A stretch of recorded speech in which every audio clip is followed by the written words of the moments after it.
આજે આપણે બનાવી રહ્યા છે વેદાંતનો ઇન્સ્ટન્ટ ખમણ પ્રીમિયમ ક્વોલિટીનું બનાવી રહ્યા છે, જે બધા સ્ટોરોમાં અવેલેબલ છે. હું ગૃહિણી શેફ નિકિતા મોદી તમને ઇન્સ્ટન્ટ ખમણની રેસીપી બતાવું છું. સૌપ્રથમ આપણે જેમાં આપણે ખમણને બેક કરવાના છે, બાફવાના છે, તો તેના માટેનું સ્ટીલનું વાસણ આ રીતે મૂકી દીધું છે ગરમ કરવા.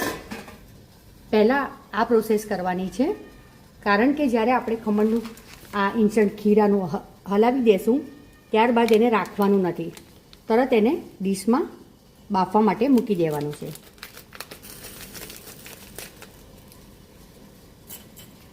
એક બાઉલમાં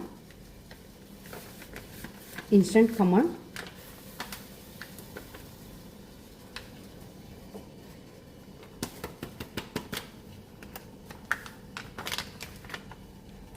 આની અંદર આપણે ટેસ્ટ મુજબ મરચાંની પેસ્ટ,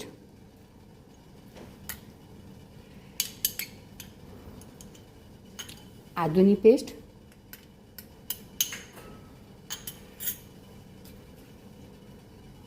રેસીપીમાં 2 ચમચી લખ્યું છે, પણ આપણે જો સ્મૂથ ખમણ બનાવવા હોય તો 3 ચમચી ઓઇલ એડ કરશું.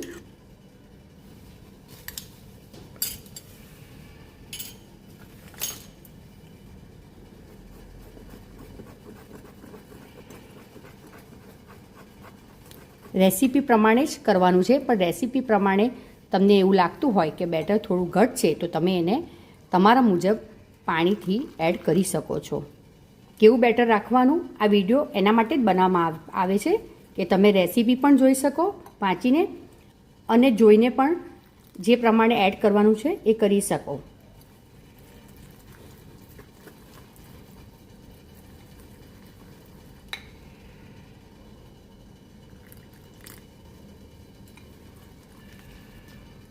જે છોકરાઓ બહાર ગયા છે ઇન્ડિયાની બહાર અને એમને લોચો, ખમણ કે ઈદડા કશું એ ખાવું હોય તો સૌથી બેસ્ટ છે વેદાંત, જે વેદાંતની પ્રોડક્ટ.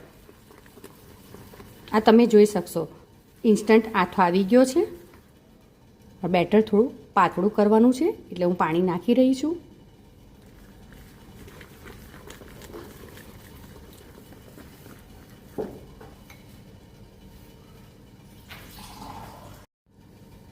તમે જોઈ શકશો આ ટાઈપનું બેટર આપણે જોઈએ છે. હજુ જરાક હું પાણી નાખું છું. જો આ રીતનું બેટર આપણે જોઈશે. હવે આપણે જે પ્લેટમાં મૂકવાના છે ખમણ એને ઓઇલથી ગ્રીસ કરી દઈશું. આપણે બનાવી રહ્યા છે વેદાંતનો ખમણ પ્રીમિયમ ક્વોલિટીનું ઇન્સ્ટન્ટ, અને આ છે વેદાંતનું ઇડલી કે ઈદડા કશું બી બનાવી શકાય, એ પણ બહુ ટેસ્ટી ને હેલ્ધી બને છે. હવે આપણે આ ખમણના બેટરને આની અંદર પ્લેટમાં નાખી દઈશું આ રીતે.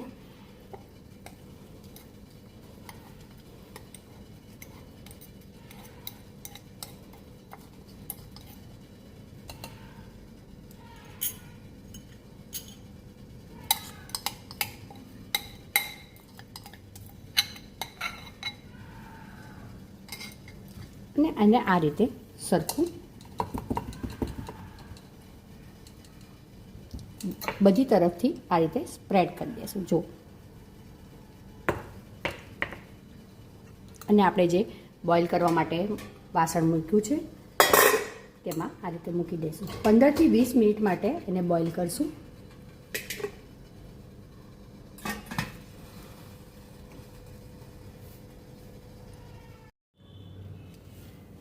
હવે તમારું વેદાંત ખમણ પ્રીમિયમ ક્વોલિટીનું ઇન્સ્ટન્ટ રેડી થઈ ગયું છે, અને એનું પ્રેઝન્ટેશન આ પ્રમાણે છે.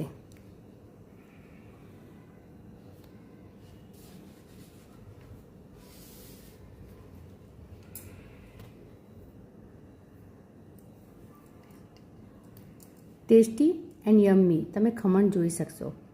એનું ટેક્સચર અને એની સ્મૂથનેસ, અને એને આપણે કોથમીરથી ગાર્નિશ કર્યું છે. એની સાથે છે કોથમીરની ચટણી.